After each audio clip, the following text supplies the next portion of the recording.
नमस्कार मित्रों।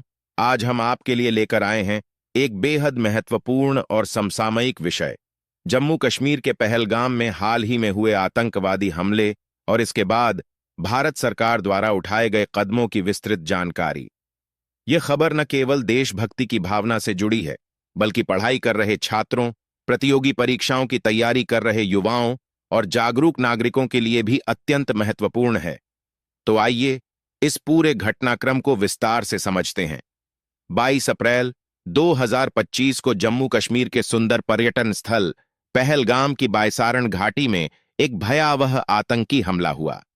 इस हमले में करीब 26 निर्दोष पर्यटकों की मृत्यु हो गई और दर्जनों लोग घायल हुए। हमले के पीछे आतंकवादी संगठन लश्कर ए तैयबा और जैश ए मोहम्मद का हाथ होने की पुष्टि हुई है, जिनके तार सीधे पाकिस्तान से जुड़े पाए गए। यह हमला केवल निर्दोष नागरिकों पर नहीं था, बल्कि भारत की एकता, अखंडता और सुरक्षा व्यवस्था पर भी एक गंभीर चुनौती था।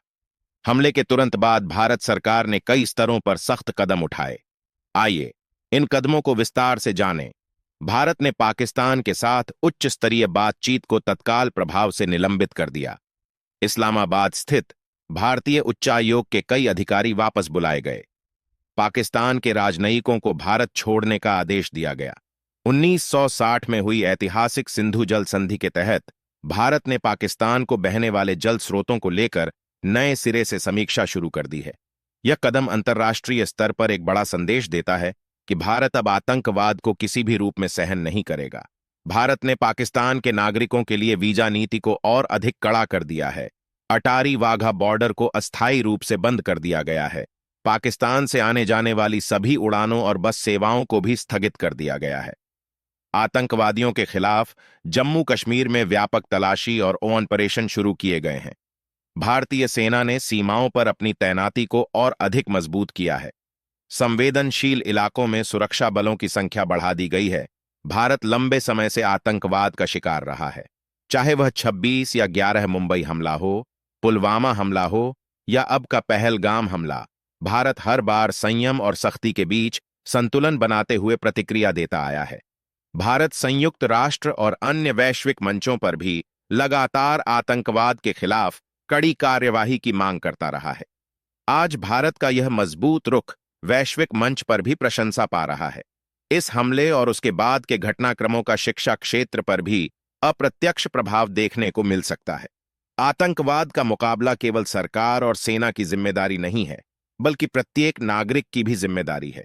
हमें सतर्क रहना चाहिए, किसी भी संदिग्ध गतिविधि की सूचना संबंधित अधिकारियों को देनी चाहिए और देश की सुरक्षा में अपना छोटा सा योगदान देना चाहिए। साथ ही युवाओं को अपने ज्ञान का विस्तार करते हुए ऐसी घटनाओं को केवल समाचार के रूप में नहीं, बल्कि एक शिक्षा के रूप में लेना चाहिए।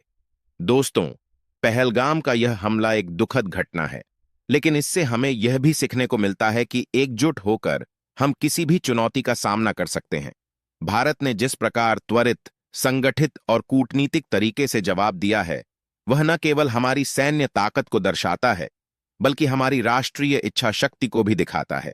शिक्षा, जागरूकता और सतर्कता से हम आतंकवाद जैसी बुराइयों को जड़ से समाप्त कर सकते हैं। आइए हम सभी मिलकर एक सुरक्षित, मजबूत और शिक्षित भारत के निर्माण में अपना योगदान दें। दोस्तों, आपको कमेंट करके बताना है कि भारत पाकिस्तान के साथ सही कर रहा है या गलत, और पाकिस्तान को सबक सिखाने के लिए भारत को क्या करना चाहिए, जिससे पाकिस्तान भारत की ओर आंख उठाकर भी ना देखें। जय श्री राम।